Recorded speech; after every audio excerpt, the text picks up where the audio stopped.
At the same time మన తెలుగు రాష్ట్రాల్లో నీటికి సంబంధించి ప్రోగ్రెస్ ఎలా ఉందంటారండి మీ ఒపీనియన్? తెలుగు రాష్ట్రాలలో నీటికి సంబంధించిన ప్రోగ్రెస్ అంటేనండి పేపర్లో ప్రకటనలకు మాత్రమే పరిమితం అండి. మనం చూస్తే రిజల్ట్ వచ్చిన మరునాడు 1-2 రోజులు ఫుల్ యాడ్స్ వస్తూ ఉంటాయి.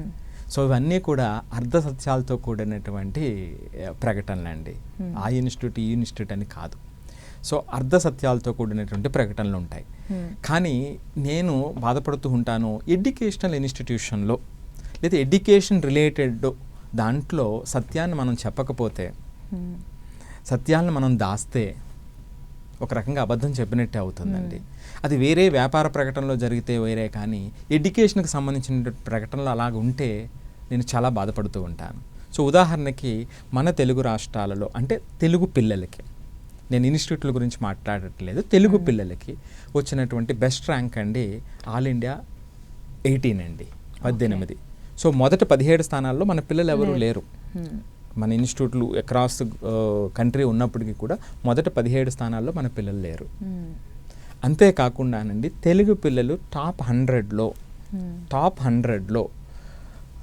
ఆంధ్ర నుంచి 6, తెలంగాణ నుంచి 5 మాత్రమే ఉన్నారు. టోటల్గా 11 మాత్రమే ఉన్నారు. అంటే బయట ఏదైతే మనం బూస్టప్ చేస్తామో, మన పేరెంట్స్ చిన్నప్పటి నుంచి ఈ జేఈ నీట్ అనేటువంటి మాయలో ఉంటారో, ఫలితాలకు వచ్చేటప్పటికి పర్టికులర్లీ ఇలాంటి కష్టం వచ్చినప్పుడు, అంటే కష్టంగా పేపర్ వచ్చినప్పుడు మన పిల్లలు చేతులు ఎత్తేస్తారు.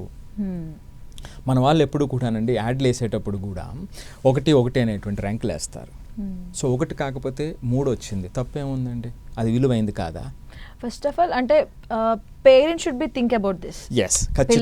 ఖచ్చితంగా. అండ్ మనం కూడా ఆలోచించాలి, అందరికీ ఒకటే రాదుగా. కాదు కదండి. సో ఒకటే ఎందుకు వస్తుంది? రాదు కదండి.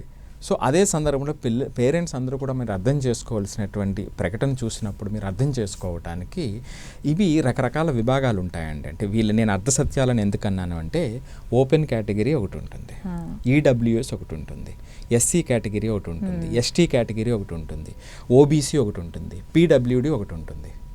సో ఇప్పుడు ఎక్కడో ఎస్సీ లేదా ఎస్టీ కేటగిరీలో ఒక 2nd ర్యాంకో 3rd ర్యాంకో లేదా 1st ర్యాంకో వచ్చింది అనుకోండి.